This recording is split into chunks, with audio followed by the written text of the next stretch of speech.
বিপ্লবী ওসমান হাদির মৃত্যুর ৭২ ঘন্টা পার হওয়ার আগেই দেখি তার কবরে ঠিক ১০০ গজ সামনে কনসার্টের আয়োজন করেছে আমাদের ঢাকা বিশ্ববিদ্যালয়ের ভাইয়েরা। অন্যদিকে আবার দেখি আমাদের একজন নেত্রী হাদি ভাইকে বলছেন গিনিপিগ।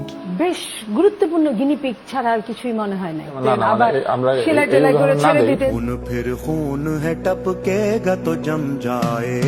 আর এদিকে আমার মাথা থেকে হাদি ভাইয়ের হাসি মাখানো মুখটা সরাতেই পারছি না।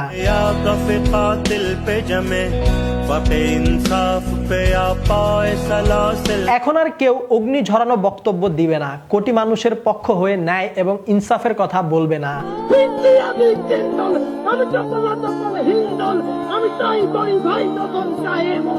হাদি ভাইয়ের শোক কাটাতে আমরা সময় নিলাম ৭০ ঘন্টারও কম। এই দেশ কি ওসমান হাদিকে ডিজার্ভ করে?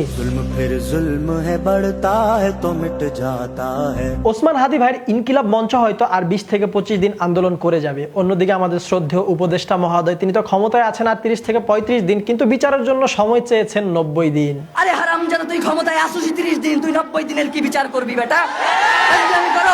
দেখা যাক এরপরে কোন নেতা হাদি ভাইকে নিয়ে আর কি মতামত করে। যদিও তাদের কোনো সমস্যা নেই, তাদের কোনো চিন্তাও নেই, কারণ তারা তো ক্ষমতা পেয়ে যাবে। কিন্তু ইনসাফের পক্ষে থাকা হাদি ভাইয়ের জন্য সাধারণ জনগণ নীরবে কেঁদে যাবে।